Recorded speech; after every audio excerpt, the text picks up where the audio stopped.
have the pleasure of opening up the new edition of our Director's Seminar. This is officially the second year of our reinvented Director's Seminar.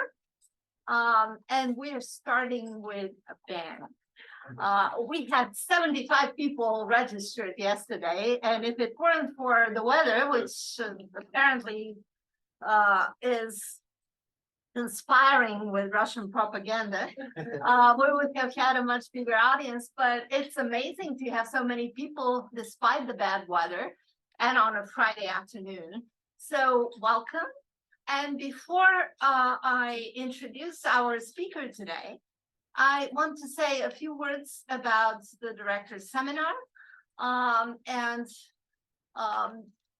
Kremlin is a place that supports young scholars, and people who are part of our community receive all sorts of forms of support from the Institute. Please, there's lunch at the back, and then please come closer to us.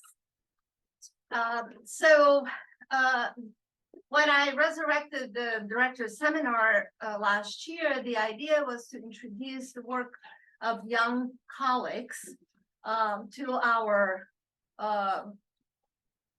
Institute's audience, because Columbia is notoriously a difficult place to navigate and to meet people. So that was the idea behind it. But so last year we had 4 very successful lectures introducing the work of our recently hired colleagues from different parts of the university. And this year we decided to expand it and include also our postdoctoral scholars at Kremlin, whose work is absolutely fascinating, as you will see in the course of the year. And it deserves a platform for to be heard and seen by more people. And we start today with Anton Shirikov, who is in his last year of his postdoctoral scholarship at Kremlin.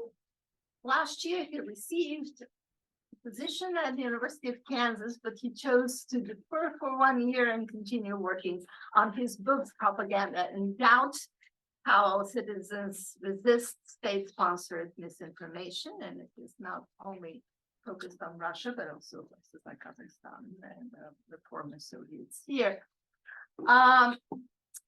Anton came to academia relatively late after working as a journalist, an editor in Russian independent media. So he has an insider's know-how when it comes to media and propaganda.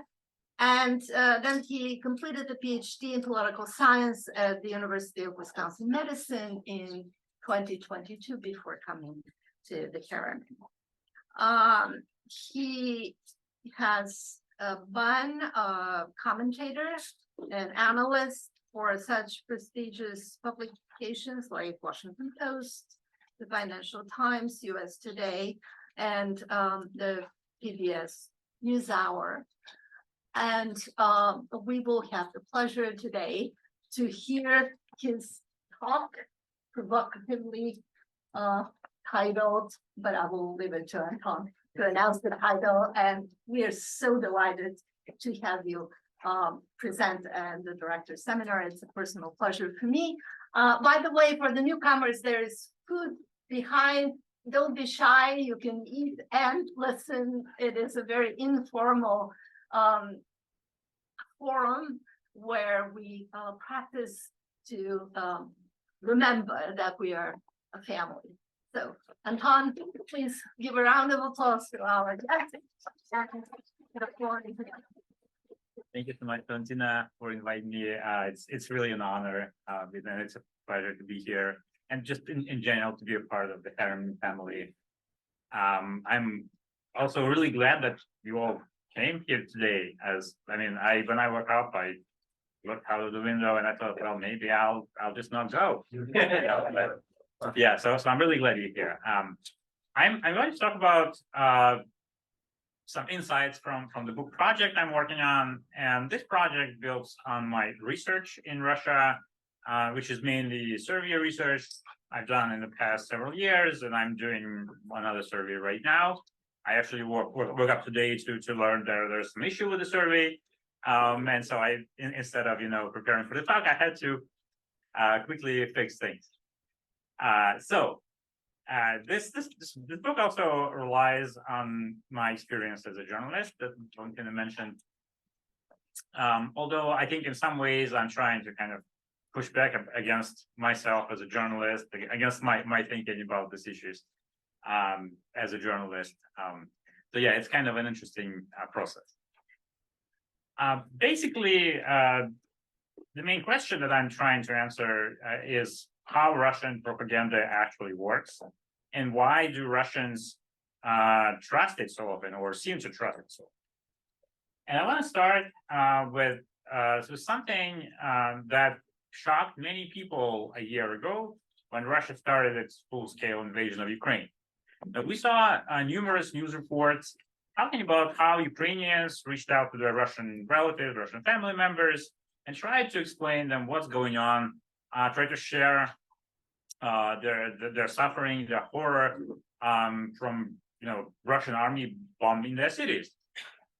But in many cases, those Russian family members told them, no, you're wrong. It's not our army. It's probably your own government bombing you. And I think what's also shocking here is that often people refer to Russian television saying, well, our TV says that you're wrong. No, it's not what's happening. But they chose to trust television over their own family members. And I myself, I can relate very much to that, because in the beginning of the war, I also tried to talk to some of my relatives in Russia. And I was really struck, not just by how wrong their interpretation of events was, but also by how confident they were that they know the truth. And it was I who was misinformed. It was I who was a victim of propaganda, but by which they meant Western media. So these are, of course, only anecdotes, but these are also not isolated episodes. These are fairly common, and that suggests that propaganda seems to have much sway over Russia. The question is what? And I think it actually comes down to two connected puzzles. One of them is why are Russians so uncritical about propaganda? How does propaganda appear trustworthy? But the other puzzle is why is it so difficult to make people listen to the truth? And why independent media, which have been doing a lot of brave and important work, not just during the war, but also before that, why are they struggling? Why have they been struggling for many years to reach out to Russian audience, to change people's minds? Before I talk about my answers to the questions, I want to overview three common ways of thinking about news consumption, perceptions of propaganda in Russia. One of them is crystallized in this headline from The Sun, and this is a take that we often hear in the media. Russians are a nation of zombies created by Putin's propaganda, and they just believe everything that propaganda says. Now, there's lots of things wrong with this headline, but if we try to think about this systematically, the argument is first that propaganda builds a lot on repetition. The more you repeat certain things, the more people get used to them, the more people are familiar with them and come to believe them. And it also relies on censorship, that if you cut access to alternative information, then there's no reason for people to question your narrative. So the idea is that as a result, gradually over time, Russians internalize what propaganda is saying. Another perspective is very different. It suggests that Russians are in fact very skeptical about propaganda. And I think it is well exemplified in this Soviet joke about Leonid Ilyich Brezhnev. So a man turns on the TV, channel 1, he sees Leonid Ilyich Brezhnev, the Soviet leader, He switches to channel 2, Brezhnev again, switches to channel 3, again Brezhnev, and then when he gets to channel 4, there's a KGB officer who says, "Stop switching channels." So the point of this is that people are forced to watch propaganda. No one can take it seriously. People just laugh at it. And some people even think, some scholars even think that this can be a learning experience. When you're exposed to so much falsehoods, so much manipulation, you can actually learn to anticipate that there is some hidden agenda behind propagandist messages, and you can learn to kind of sift through them to distinguish between real information and propaganda. That's kind of an optimistic account.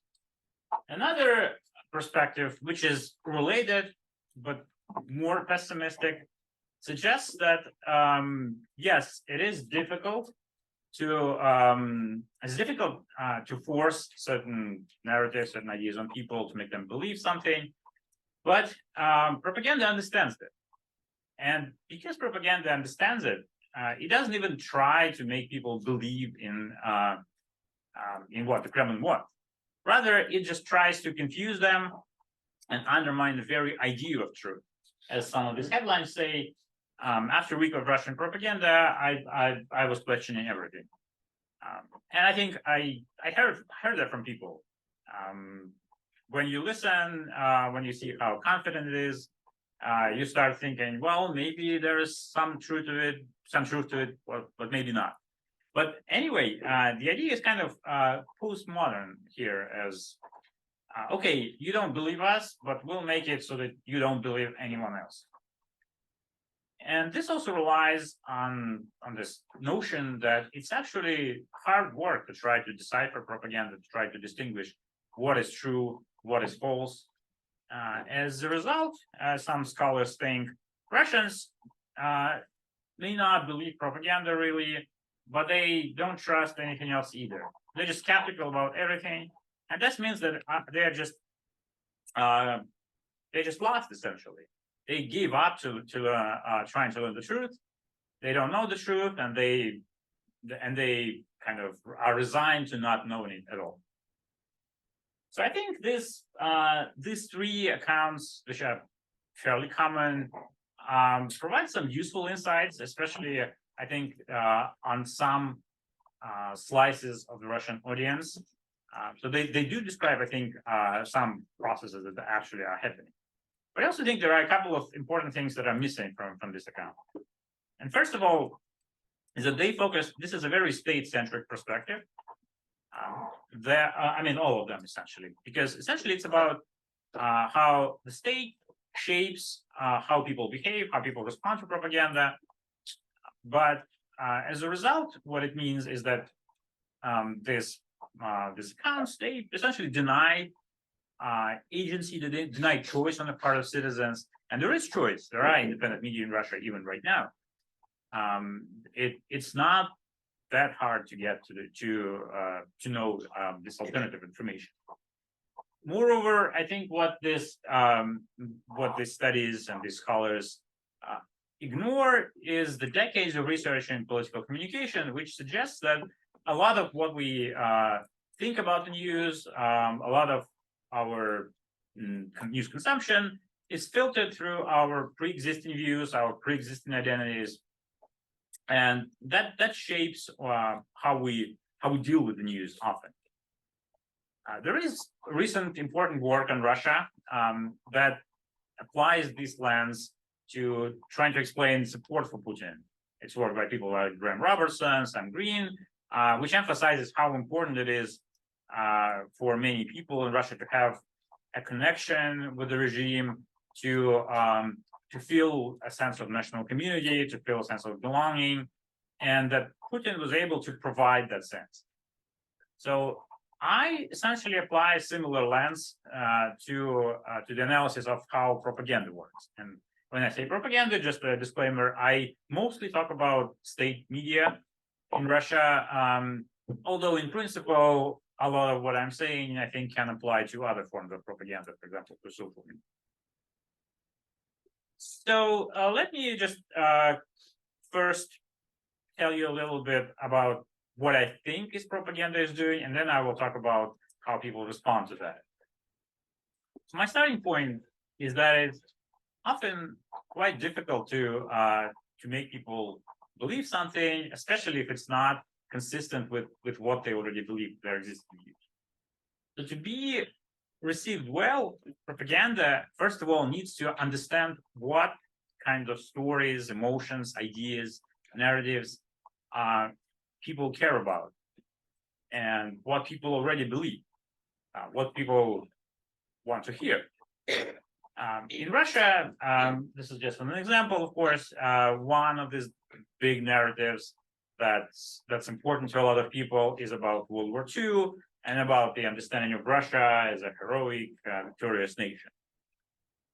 And I think a lot of what propaganda does is cultivating trust by repeating these narratives, by focusing on what people want to hear, what people believe. And in this way, signaling, we understand what you care about. We know what you want to hear. We care about the same things. We're on the same side.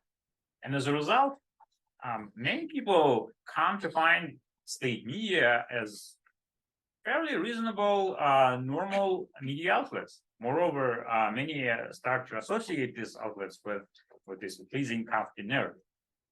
And then, having established this trust, and propaganda can try to sell some new narratives, something that's not a part of what people knew before.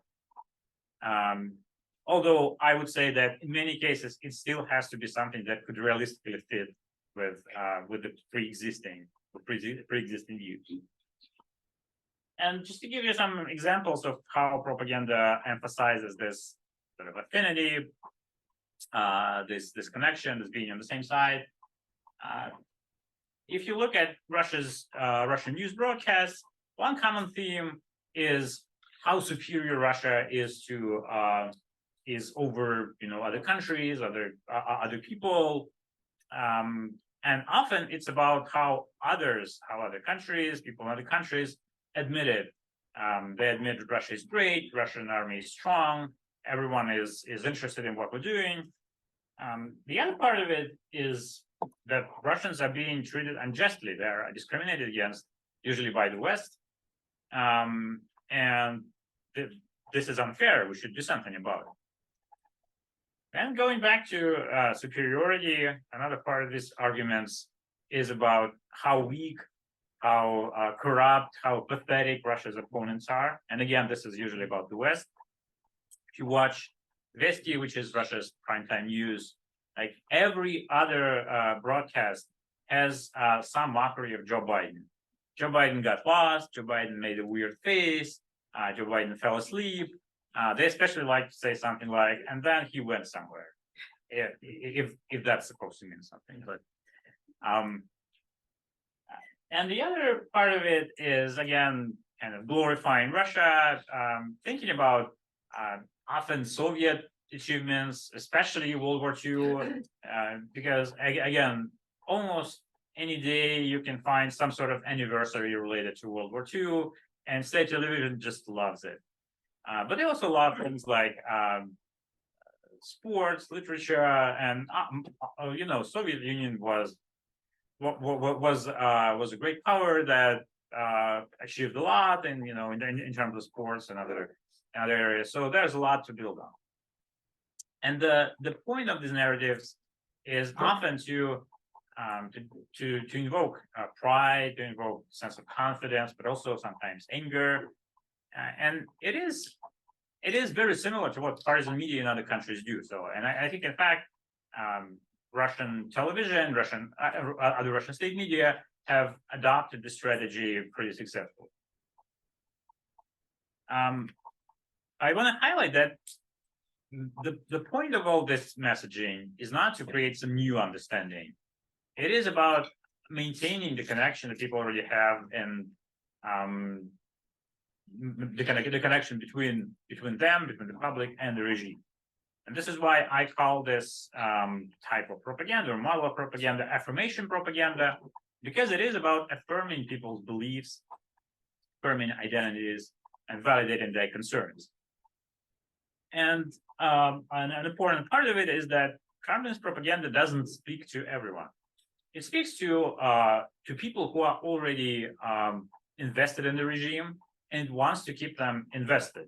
And thankfully for propaganda, there's a lot of people like that in Russia. And finally, I also want to note that when I talk about trust in propaganda, trust in state media, I don't mean necessarily that it is an absolute unwavering trust that people just believe everything that propaganda says. No. For propaganda, it's fine if you don't always believe it, if you even think that propaganda is biased. The main thing is that you trust it enough so that you take it seriously, and you don't want to go and look for alternatives. So that's really the best outcome for the regime. Okay, so now I'm going to talk about, I'm going to switch gears and talk about how people respond to that kind of messaging and what such propaganda means for Russians' news consumption and for what they think about news media and news information. This is based on I think 6 surveys I've been doing in Russia, and on the survey I'm filtering right now.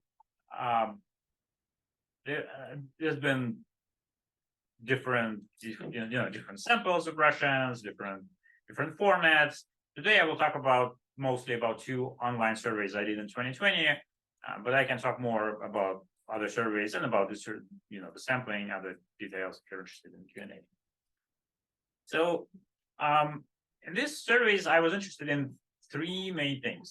First of all, how people decide whether information that they receive is credible, whether they should believe it or not, and what kinds of criteria they use, what they rely on when they judge news stories. Second part is when people think about information, when people think about the media, how much their political dispositions and political identities matter. And in this case, I'm mostly talking about support for Putin and support for the regime. And then a crucial part of it is also what specific news outlets, either state media or independent media, Russians trust. And because usually when we, in the existing polling, like polls from Levada Center, pollsters usually ask people about, do you trust television? Do you trust online media? Do you trust social media? And we don't know much about what specific outlets people like, people prefer. And I think that it would, and this is highly, informative in terms of the choice that people have. So I'm going to start by answering the first question, or rather, first set of questions, which is about how Russians discern misinformation, how they distinguish between true and false stories. And this goes back to the 3 perspectives I've been talking about in the beginning, right? So are Russians really discerning news consumers? Are they skeptical about everything? Are they too gullible? And to do this, in a survey, in one of the surveys I did in 2020, I asked people to evaluate a lot of news headlines on different topics, from politics to economy and crime. And I asked them to look at the stories and tell me whether they think that that each story is true or false. And I was interested in how often they would be correct in these guesses. It's important that these stories included stories that they call propaganda. And in this case, when I say propaganda, I mean information or messages that are pro-regime, that are pro-government, not necessarily false. They also included critical messages, usually taken from independent media. Again, not necessarily something criticizing the regime, although often it is about criticism, but also something that goes against propaganda narrative, as well as and I also included some neutral stories, and you'll see why this is important. So this is just an example of a story in one of my surveys, and this is a propaganda story that was actually published by one of Russia's state TV channels, saying that Pope Francis awarded Putin with a rare medal to commemorate his efforts in establishing world peace. This was 2020, but still. So this story is obviously a fabrication, and here people have to click on these buttons to choose whether they believe it or not. A couple of other examples, so just to give you a sense of what was in the survey. Another propaganda story is about California banning divorced husband and wife to support same-sex marriages. A more critical story is about the Ukrainian economy, basically about Russia being behind Ukraine in terms of economic growth. And a neutral story, an example here is about the landslide. So I had dozens of stories like this, and what I'm going to show you, I will look at how people on average recognize, how well people on average recognize true and false stories in these different categories. And usually in research and misinformation, what people do is they look at how often people believe in true stories, how often people believe in false stories. And so, of course, we want people to believe true stories much more than in false stories. So the higher this gap is, the larger the gap is, the more discerning people are. And here we can look at, we'll first look at politically neutral stories. And I'll show you results for opposition-minded people and pro-Putin people. So here you can see that in general, both groups believe true stories, well, 52, 56% of the time, and false stories, 31, 34%. Clarification. So there were neutral stories that were true and neutral stories that were false. Yes, and that's for every category. Okay. Yeah. So what do we make of it? On the one hand, we can say, well, people often don't believe true stories, and people fairly often believe false stories, right? So they don't do that well. But it turns out that this is actually very similar to how people around the world do. So in two recent large studies of misinformation, which gave people very similar tasks on a wide selection of news stories, people believe true stories about 58, 60% of the time. So just a bit better than respondents in Russia. And they believe false stories like 30, 32% of the time. So basically about the same. What this means is that Russians are just like average people in the world. So people in some countries do better, people in some countries do worse. So this means that Russians are not zombies. They can discern between true and false information. They just don't do it very well, but most people in the world don't do it very well. So Russians are not super special here. And I think what's also telling is that Putin supporters and opposition-minded people did, in general, very similarly. Pro-Putin respondents were just a bit more skeptical about both true and false stories. But in general, it's not much of a difference. So it seems like they use similar, they approach news processing in similar ways. Now, if we look at propaganda stories, or pro-government stories, which again, some of them are true, some of them are false. Here, on the one hand, we see the same pattern, right? So people believe true stories more often than false stories. And it's the same for both supporters and opposition-minded people, but we can see that the baseline level of belief is different, right? So pro-Putin people believe both false stories and true stories that are sort of pro-government more than people who are more critically minded. And on the other hand, if we look at critical information, something that independent media could publish, again, it's basically the same but reversed. So here, pro-Putin people believe such critical information much less. And it kind of works for them when such stories are false. So there were some stories I constructed or some anti-government rumors, which were false. So they do better with these false stories. But when it comes to true critical information, stories like the one I showed you about Ukraine growing faster than Russia, they just really believe it much less than people who are in the opposition.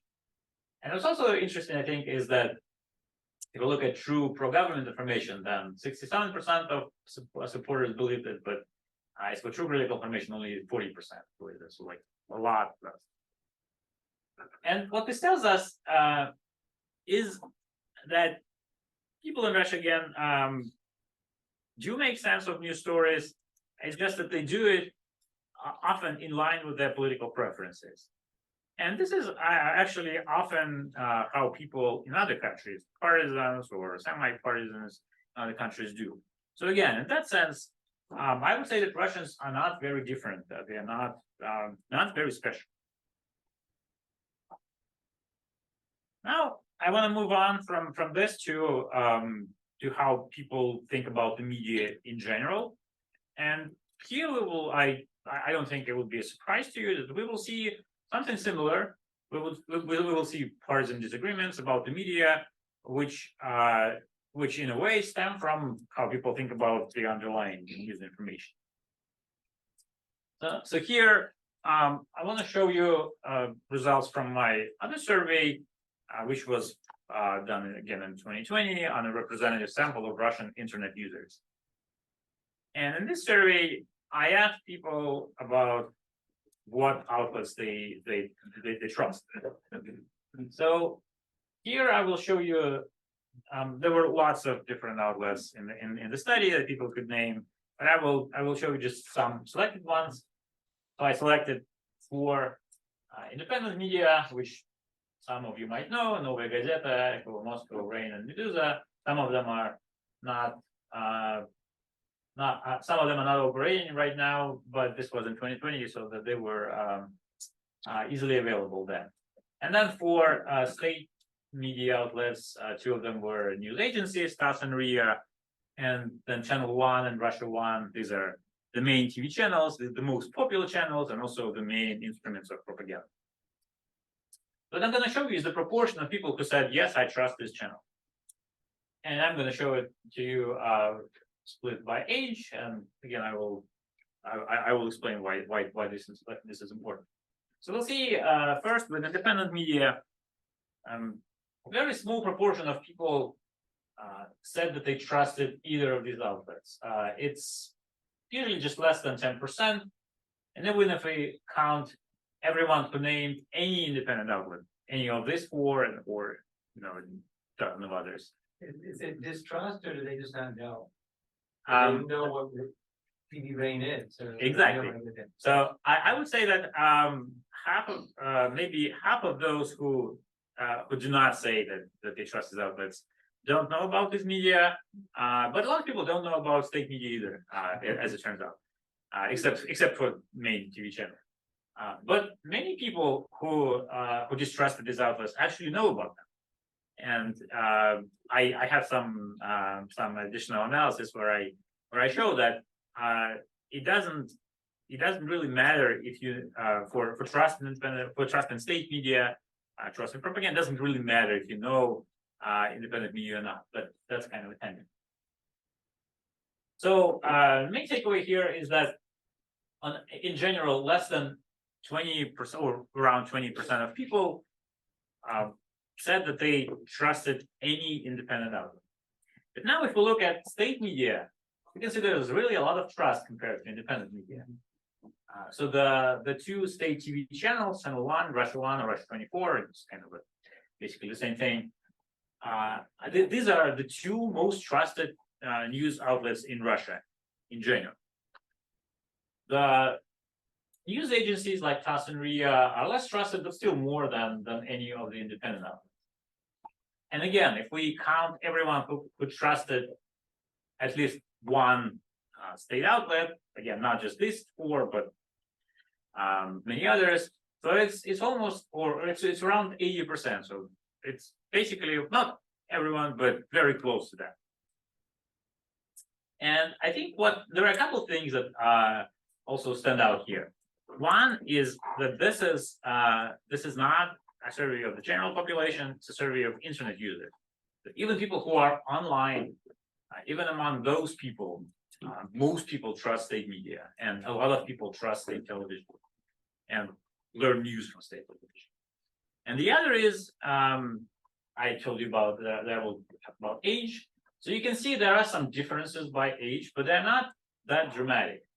yes, some older people trust state TV more, but in general, what you can see is that people who are younger, people who are in bars, they still trust state TV, state media and state TV much more, compared to independent media.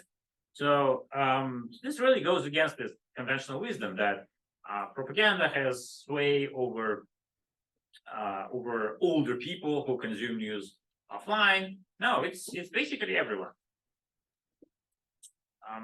So there is no really divide in terms of demographics. What the divide is, it is about political views. It is between pro-Putin people and opposition-minded people.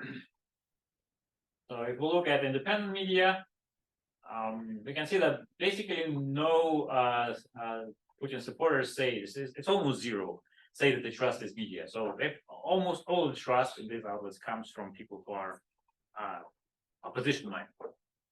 And with state media, of course, it's the opposite. A lot of trust comes from people who are pro-Putin, and much less trust comes from people who are opposition minded. Now, of course, what's interesting here is that a lot of opposition-minded people also trust state media. I can talk about it in the Q&A. I think it's a bit separate from the main story, but yeah, it's an interesting thing. Anton, Yeah. how did you code or label opposition-minded in your surveys? So right, thank you. So in this case, it is about approving Putin. If you strongly approve or moderately approve, you are pro-Putin. If you disapprove strongly or moderately, then you are opposition-minded. I also looked at other measures of pro-regime attitudes, and they give similar results. So I think what this tells us is that the strategy of state media seems to be working. The strategy that I outlined, focusing on messages that people like, that appeal to the patriotic feelings. People who are pro-regime, they also trust this media much more. The opposition-minded people, there seems to be a backlash among those. Maybe there is, but it doesn't. It's not a big deal for propaganda again, because these people are in the minority. I also want to highlight that this is not just what people say in the surveys. It's not just I trust these others. It's what I find is that pro-Putin people actually find information from state media that comes from state media more credible.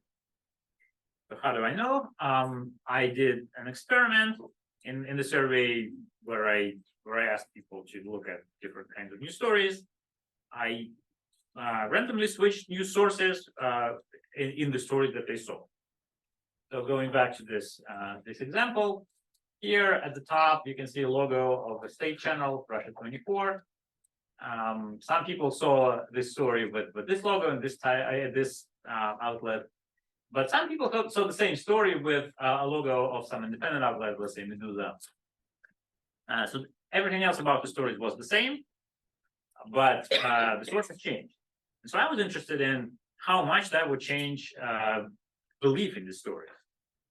And so it turns out that I'm not going to show you, the full results, but it turns out that people who are pro-Putin believe the same stories more when they saw a state source logo about them than when they saw an independent news logo, independent outlet logo. So basically, they make decisions about information just based on this perceived reputation of state media.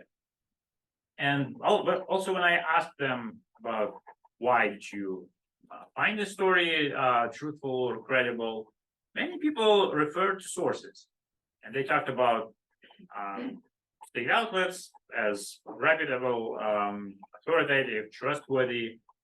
So again, it's not just what they say. They actually make these decisions based on sort of source-related criteria.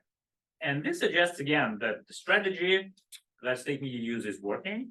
And that this strategy is not about it could be partly about confusing people or instilling some apathy, but they can do different things. But the strategy of affirmation propaganda that I'm explaining, that I'm outlining here, it does create trust, actual trust in state media.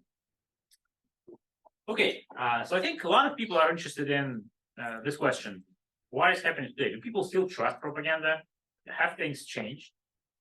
I don't have definitive answers, but I can, I think, give an informed guess based on both my previous research, based on my other observations, and based on the work I'm doing right now.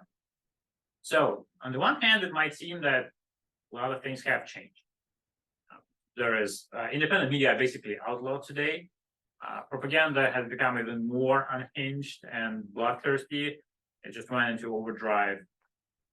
So for many people, it's just a dramatic change of the landscape since the full-scale invasion started.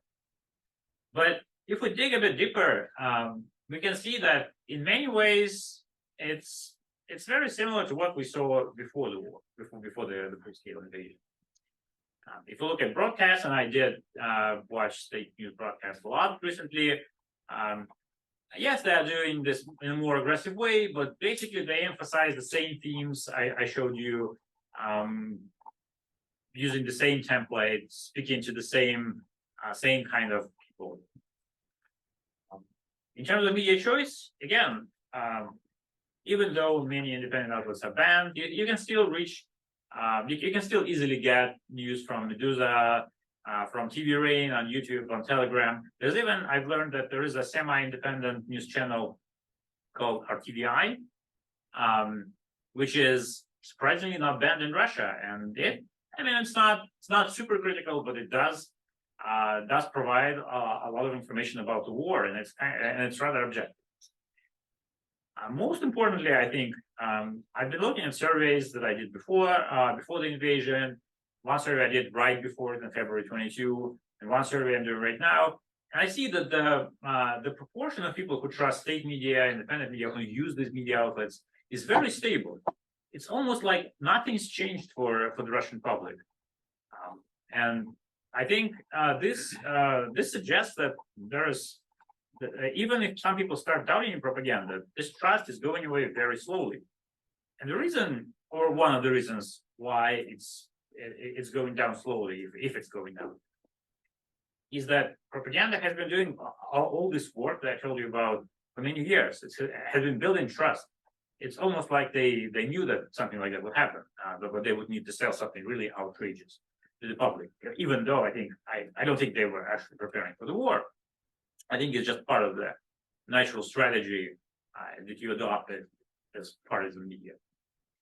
So just to conclude, one of the key takeaways from this research is that state media can develop trust among the public, and they can do it by focusing on affirming the public's beliefs, what the public wants to hear.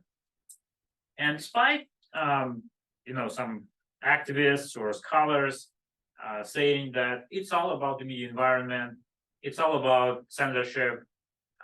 Actually, this perspective, they deny people, they deny choice and agency on the public side, and they ignore the fact that a lot of people in Russia genuinely like Putin and his regime, and this is why they often believe propaganda. Now, propaganda, of course, has a part to play, and it is adaptive, it is sophisticated. It often talks to public opinion and exploits it, but it cannot create public opinion, and that's probably the most important takeaway for me. It's much less powerful. It does reflect public opinion to some extent. It does try to change it, but it is not created out of nowhere. There is already broad public consolidation behind Putin's regime and some of his key ideas, and it was already there when propaganda started adopting this strategy.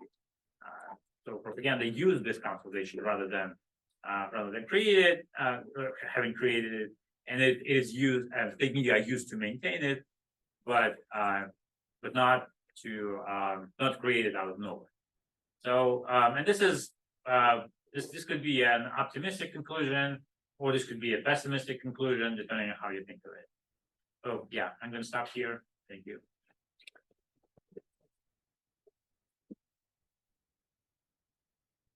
Thank you, Anton, for this very informative and provocative talk. I always learn so much in these seminars, and it's quite a departure from my own interests. But listening to you, I was thinking, so the main take for me from your talk is that if Russians are addicted to propaganda, as your title claims, it is because the current state propaganda gives them something that they desperately want to need. And this is a positive image of both the collective Russians and individually for a Russian. And I was wondering to what a degree this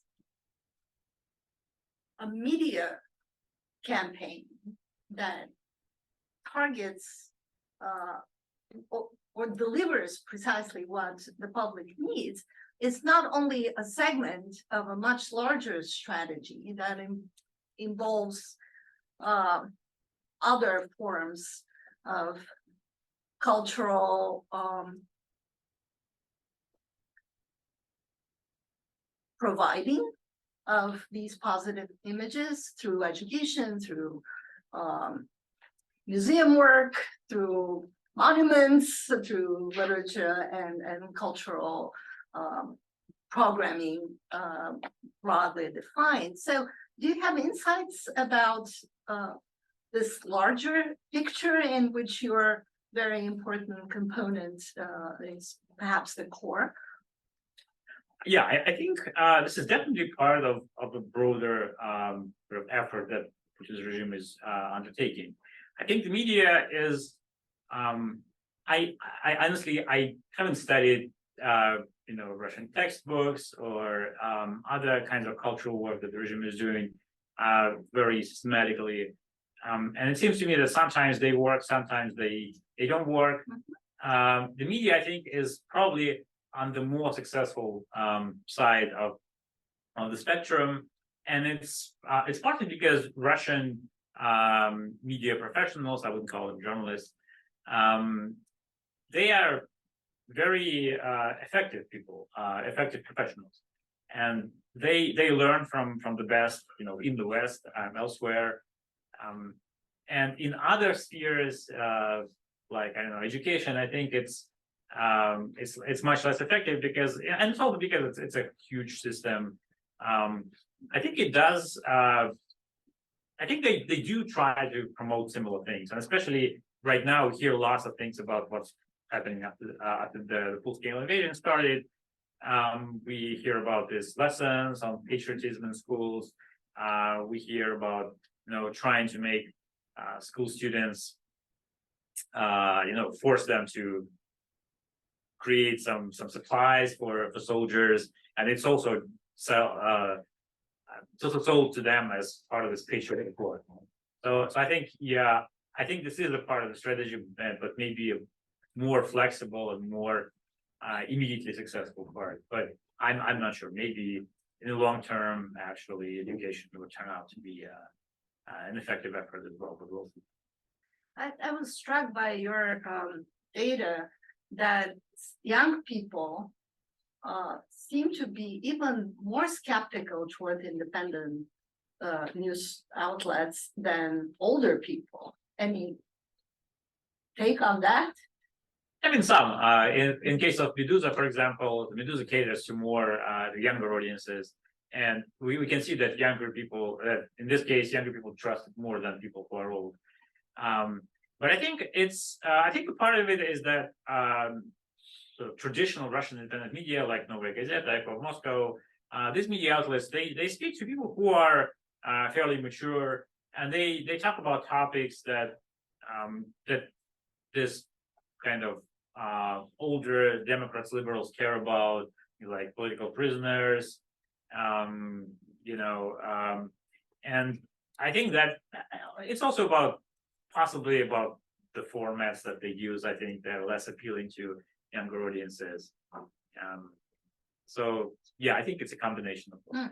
Now, I was wondering to what a degree the propaganda through other channels that was focused particularly on the young, like school-age children, these museums that Levinsky created all over Russia, Rus Moya Historia, which are very appealing for younger kids in their interactive format and the video game kind of poetics, or the militarized parks and militarized Olympiads that are target specifically the young portion of the Russian population who will be now about the age to be drafted soon. Whether there is a connection between that campaign and the strange, from where I stand, resistance to young people to engage seriously with independent outlets. But I will let our big audience today ask questions. Yes, yes. Can't see. Oh. Jamie Jones' book on Chinese propaganda towards its own citizens distinguishes between things that people know about from their personal everyday experience as opposed to things that, they just may know nothing about. And he argues that on the former topics, such as, is the air polluted in your town?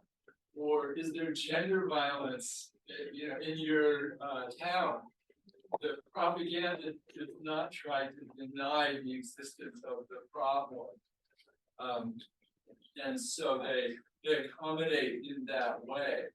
And so first part of the question is, do you see that phenomenon affecting Russian propaganda strategy? And then the related question is about propaganda that seems logically self-contradictory in some way, at least to like a Western view of it, such as the Ukrainians are our brothers. But the problem is that so many of them are fascists, which is why we have to go and attack their country. But it's also why it's so hard to attack their country, because there's so many of these fascists, even though they are our brothers. And did you look for that kind of self-contradictory character of propaganda? Mhm. Thank you, Jack. Yeah, thanks, Jack. So on the first question, definitely, I think Russian propaganda, Russian state media, they are, I think they're known for not, trying to cover up problems that people can hear about, but in their response is just framing their stories in particular ways. Well, this is not our fault. This is the fault of global markets, of the US. Any problem that's happening, there's always someone to blame on. And it's also a chance to demonstrate how great we are in addressing this problem.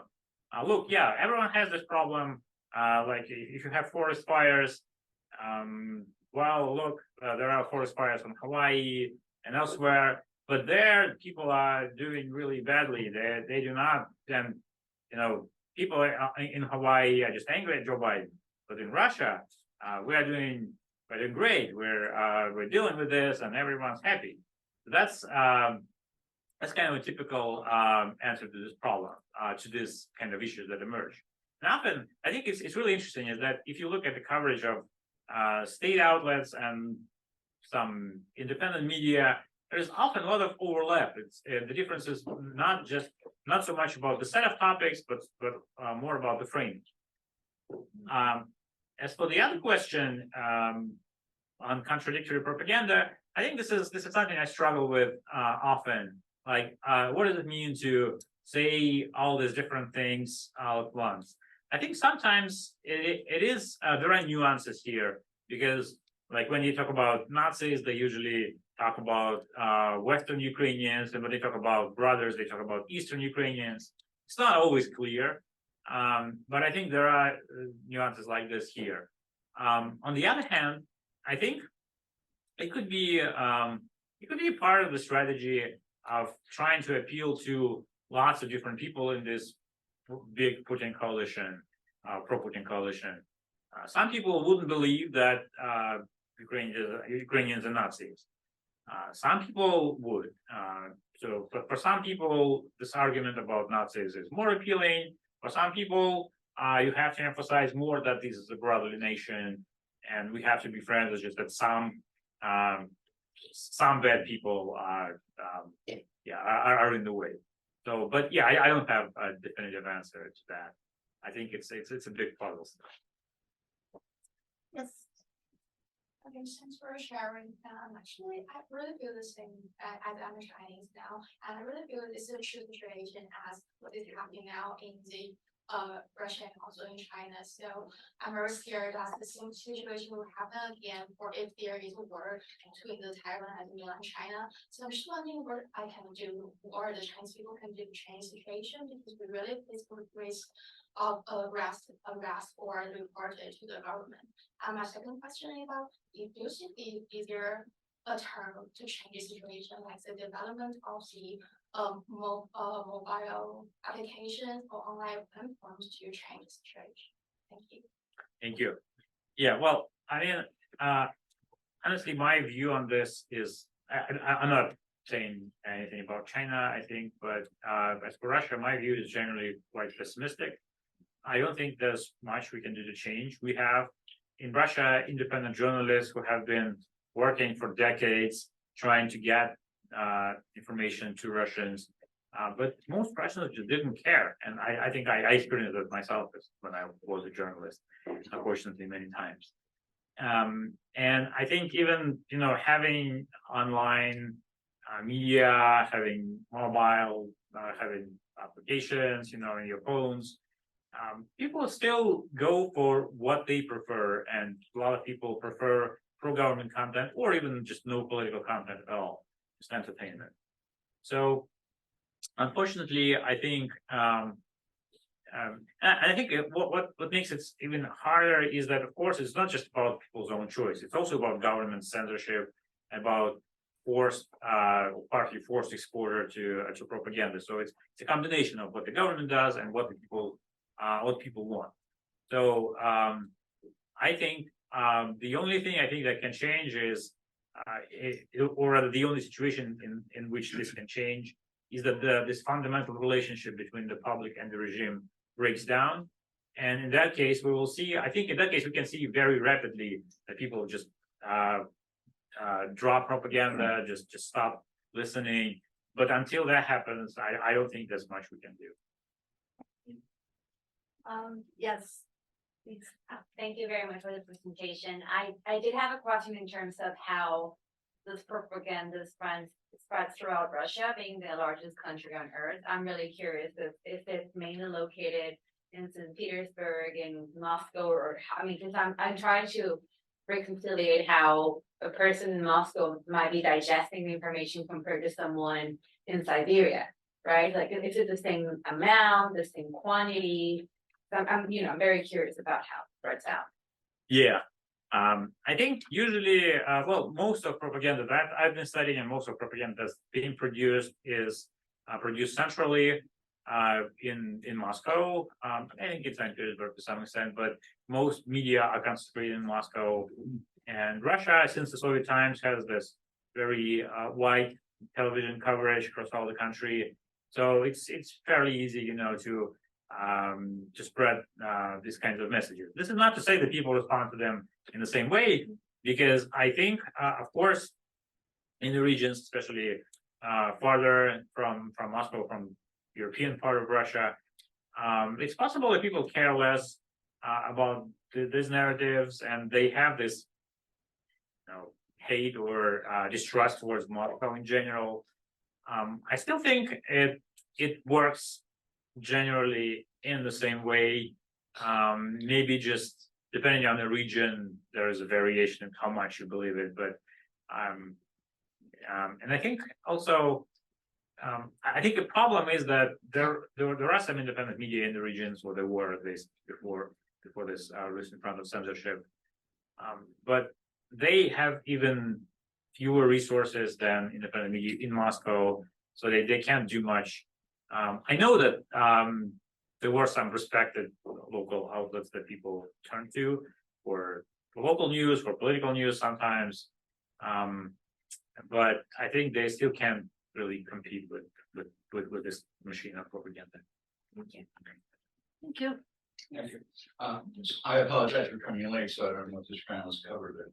One of the many reasons for Putin's ire against Hillary Clinton was when she was Secretary of State, she had something called the Open Internet Initiative, which really didn't go anywhere. But what resulted in it, we hand over to groups in Russia software where they can organize online under surveillance. I mean, avoiding state surveillance. They can not only organize, they can have meetings, and they can, for lack of a better word, rebut propaganda or get ahead of the messaging of the state.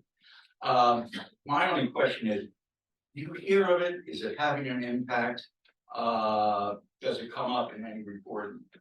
Either be it, I know it's distributed by us through NGOs. In other words, by the West through NGOs. Does it come up in your reporting or in your research? I wouldn't say I know much about this. I think in general, I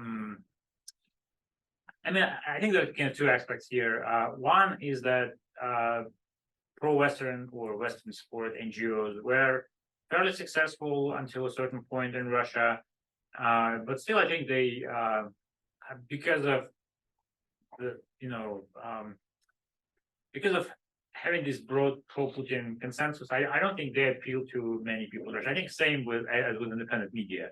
Some people do probably use have used the resources that these NGOs offered.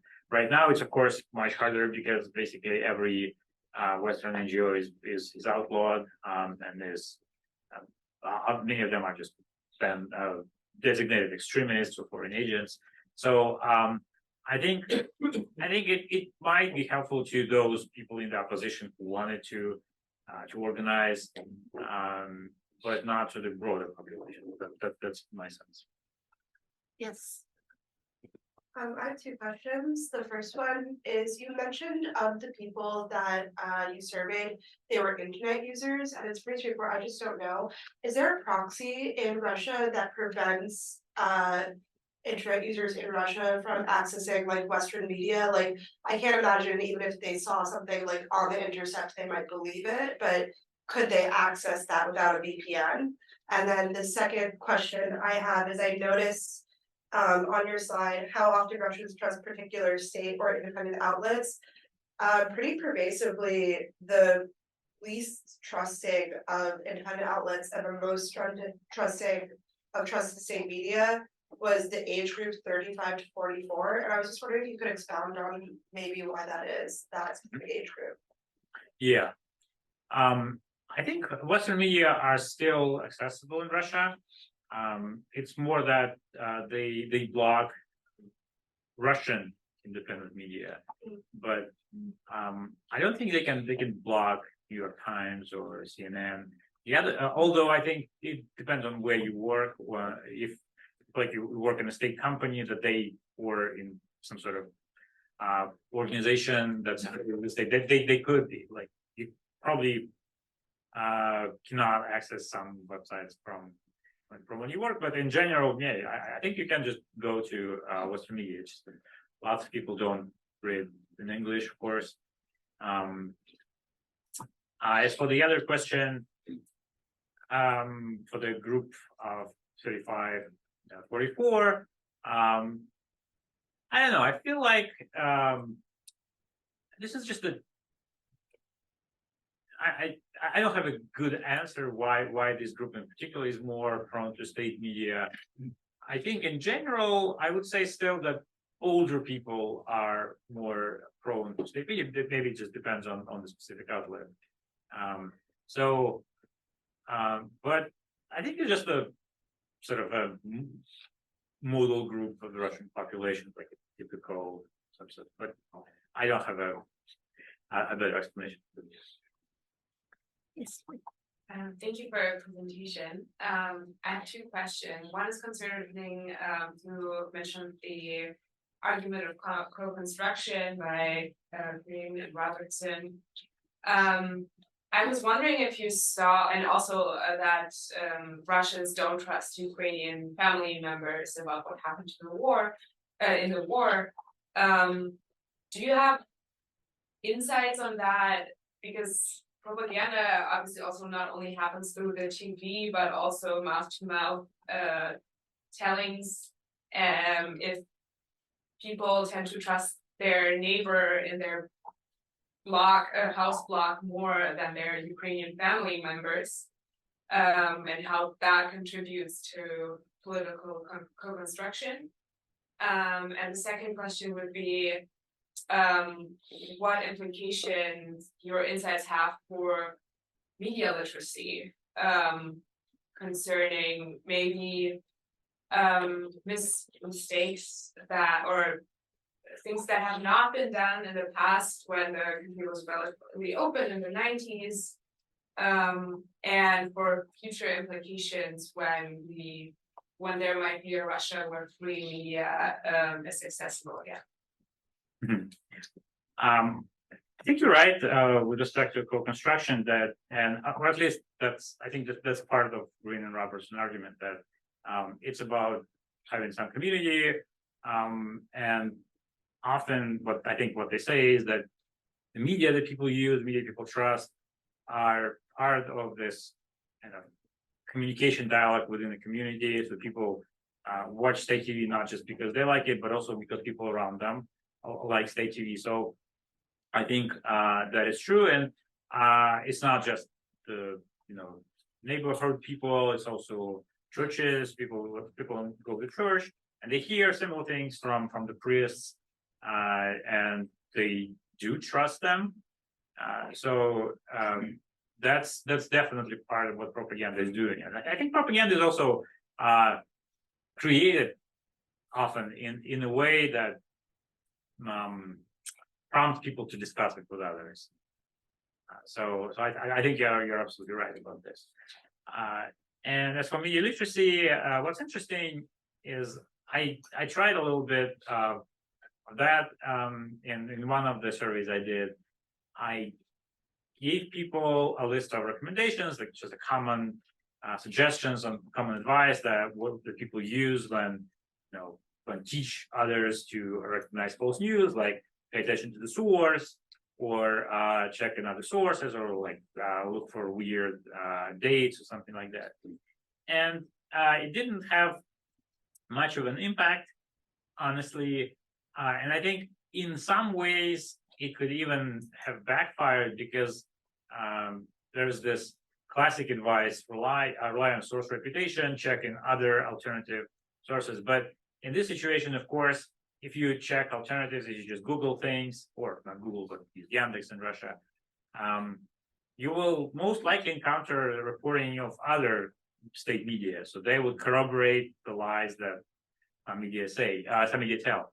So again, I think in general, media literacy is not something it's sort of a complicated thing, and even in more open situations, it doesn't necessarily work.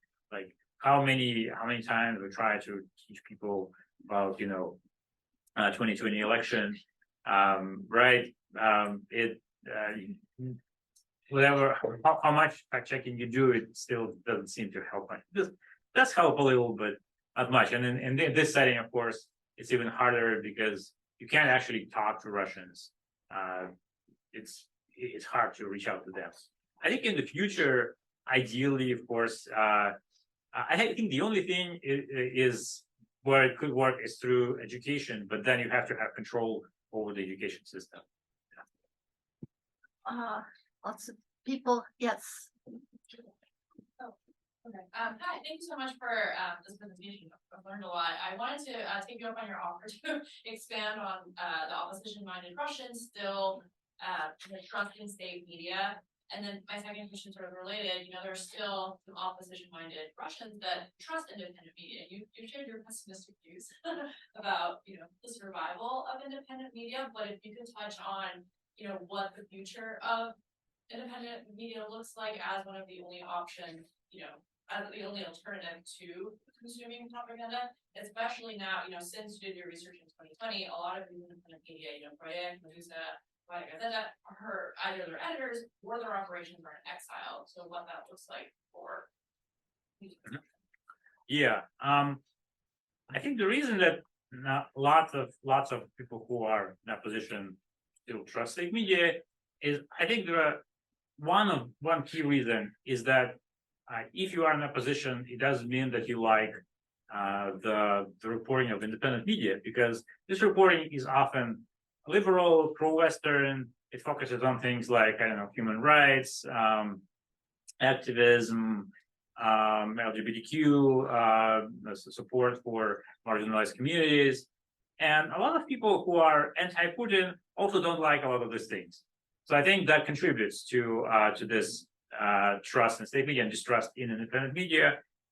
If we look at people who are liberal, pro-Western, then among them, the proportion of those who trust independent media is much higher, and trust in state media is much lower. So I think it's still about political views. It's just that being pro and against Putin is one dimension, but there are dimensions here. For independent media, I don't want to be like totally pessimistic. I think there is future for independent media, definitely, because there is an audience. This audience is unfortunately so far has been fairly small, but it allows to support a certain number of these outlets. And I think some of them will survive. Right now, they are operating using grants, donations, and I think some of them will not be viable, unfortunately, in the longer run, but some of them will be. A bigger problem, I think, is that, as you said, they are operating in exile, and they don't have much access to situation on the ground, to people on the ground. Like when I was a journalist, people from independent media, they could call, a minister and ask for some insights and get some inside information, and that was fine. Right now, they cannot do that. And I think often, unfortunately, when I'm seeing this reporting, even though I read Medusa and other outlets every day, and I learn a lot from them, but I think often I notice that things that we could have learned a few years ago, we can't learn it today. Like, for example, the story about Ramzan Kadyrov being sick or possibly dying or whatever. Probably he's not. It seems like he's alive.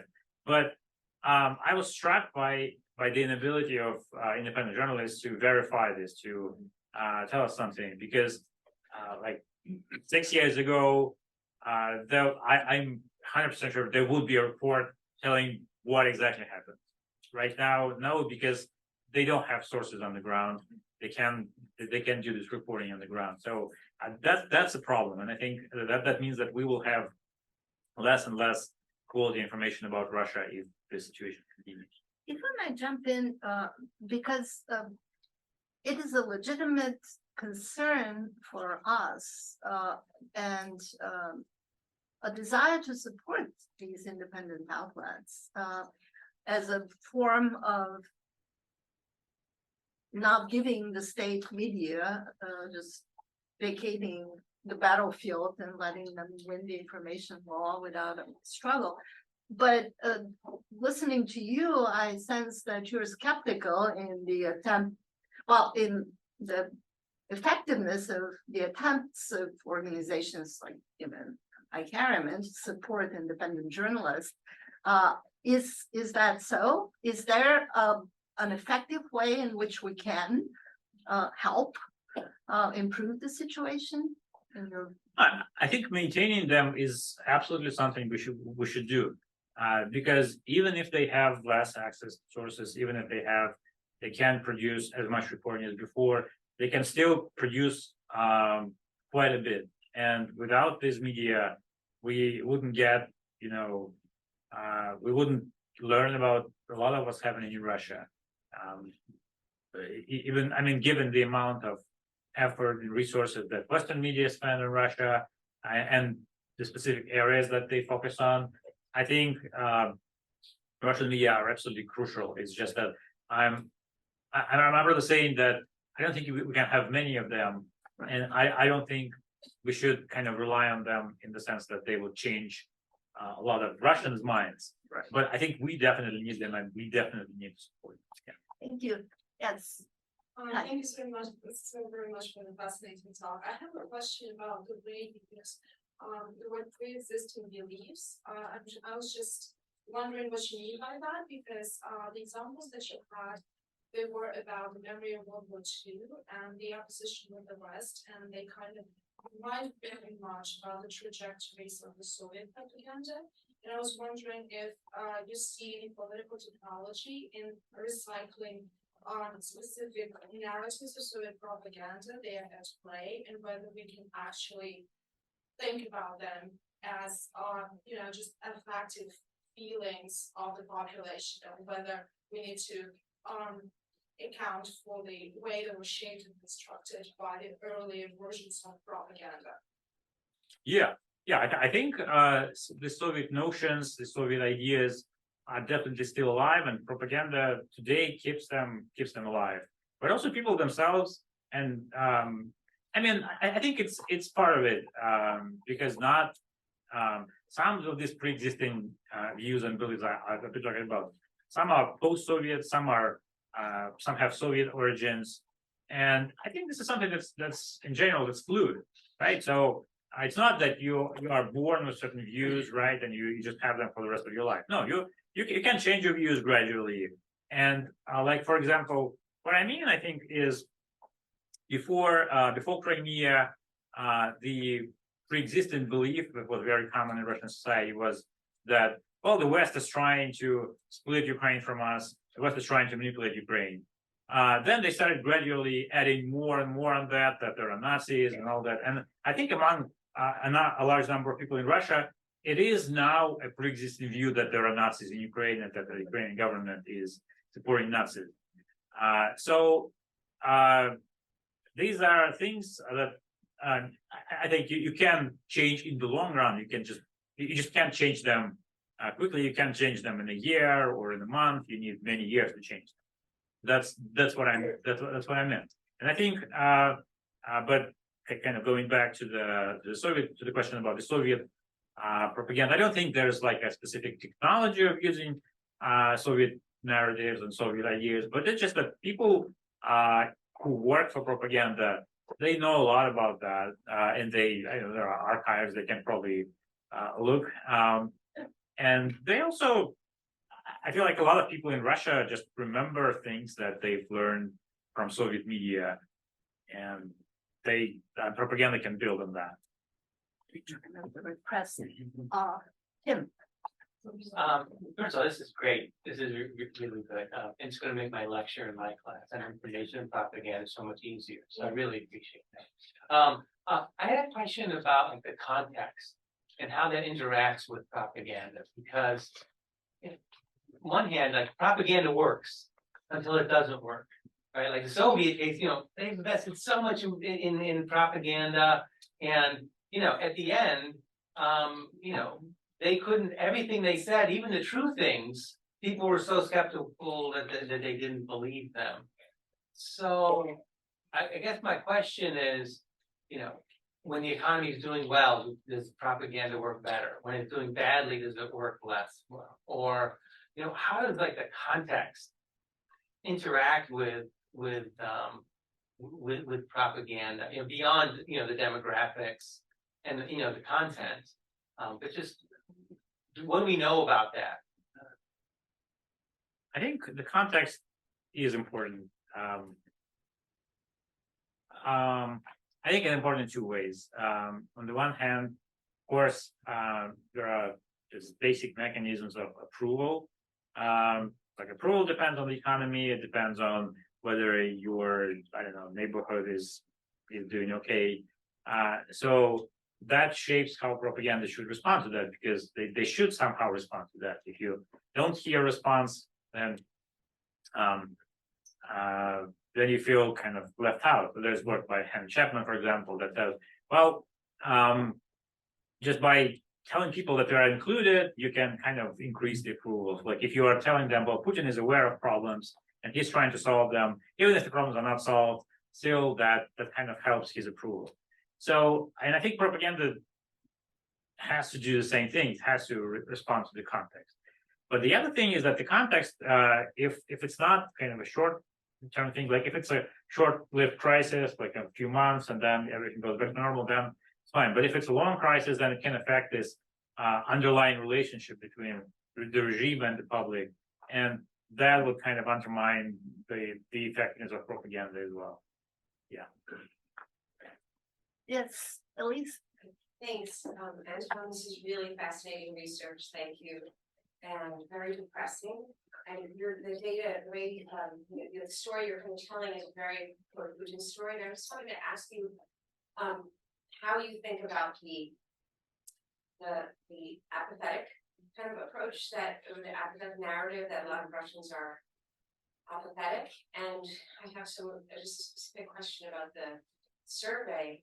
How many non-answers, refused to answer, did you get? And also specifically with when you coded the pro-Putin versus, don't support Putin, how many non-answers, refused to answers did you get? And how do you interpret your refused to answers, or do you interpret that at all as possibly apathetic?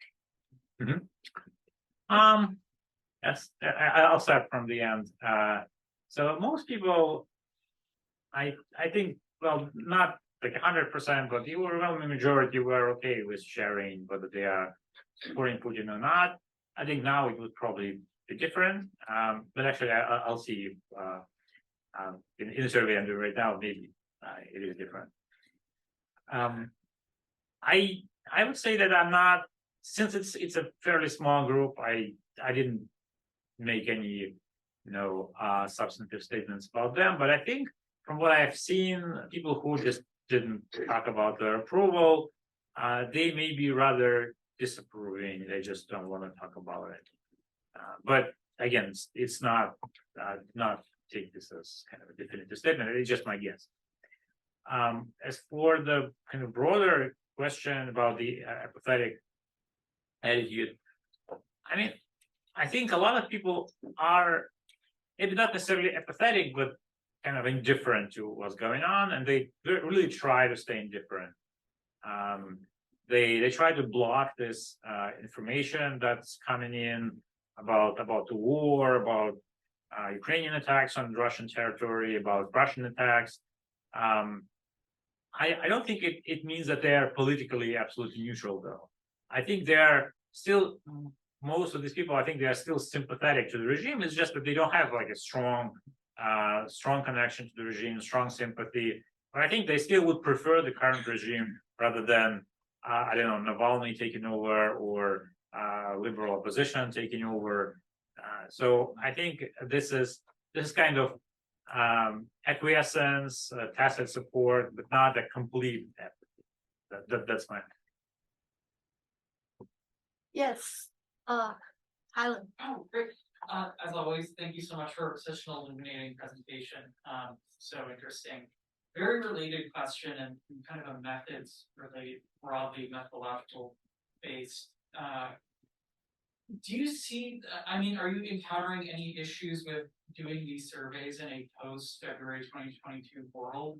And do you see any issues with these surveys remaining reliable in the future, in the same way that they had been before the war? Is there an issue with kind of anxieties about response or sharing a lot of this information becoming such that you can't really trust people's answers to the degree that you used to? And just curious what your kind of long-term perspective on the feasibility of this sort of research. I think it is a serious concern, both in the short run and in the long run. Today, I think there is a lot of debate on whether you can trust survey estimates and survey responses in this setting. I think, to me, the answer is if you don't ask super sensitive questions, if you don't force people to answer these super sensitive questions, you can still get useful information.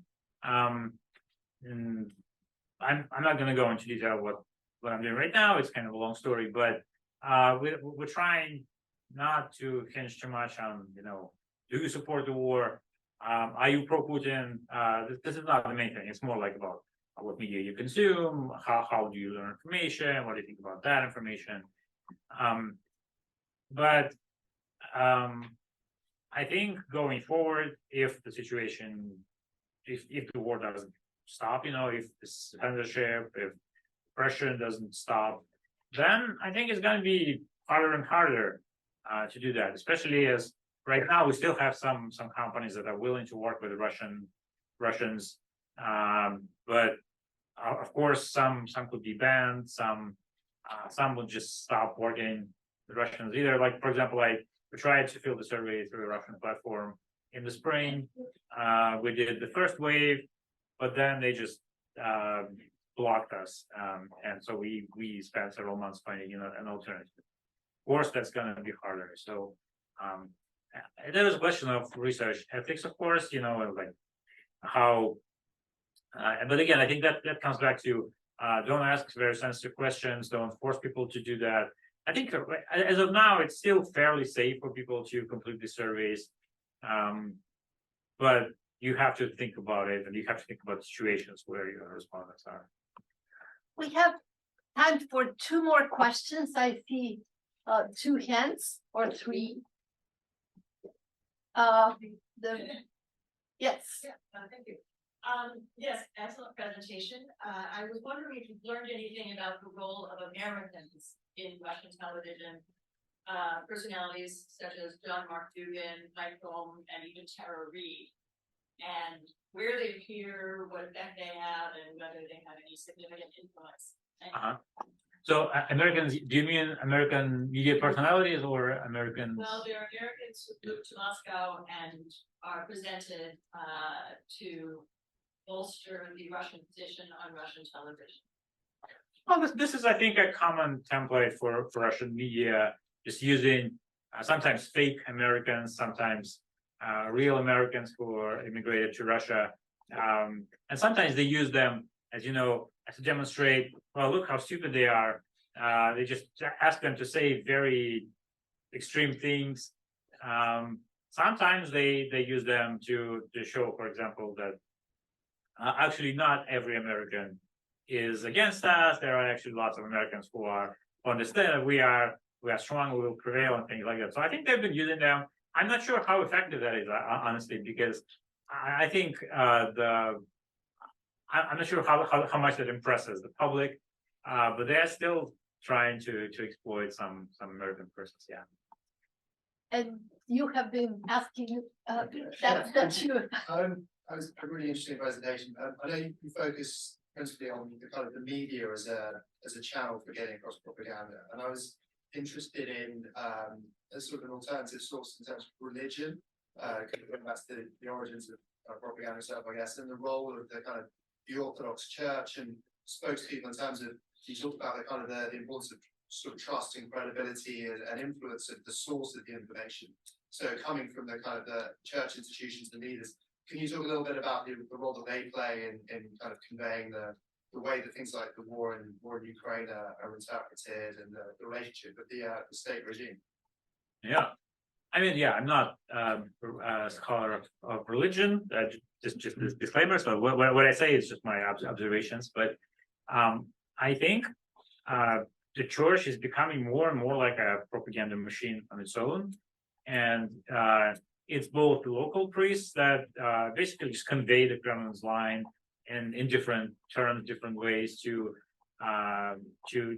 local people. But it's also about the central, like the more well-known priests or the head of the church.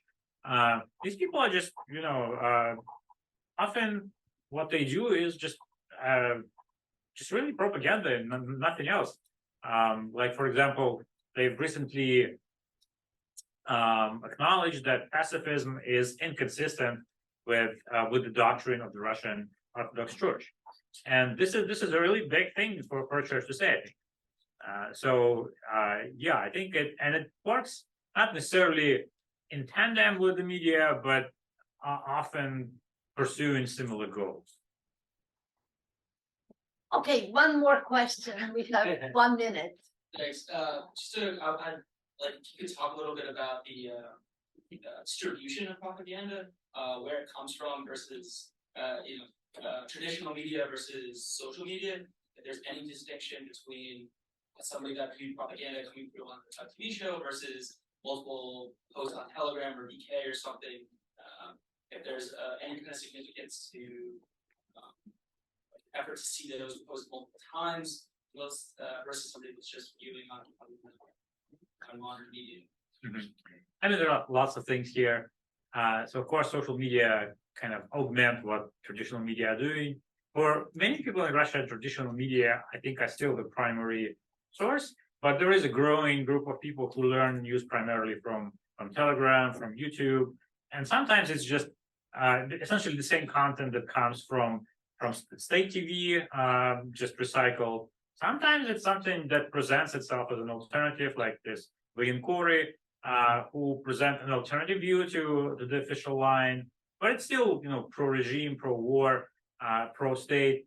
And I think the difference is that people who consume news online, they probably feel they are more, that they have more diverse news sources, that they are more discerning, that they know more. So they are more confident about their, ability to judge things. So I think that's kind of the added benefit in that channel for propaganda. Well, I think that we should give Anton a break and thank you. And thank you for giving such a great honor. So come in next time. Thank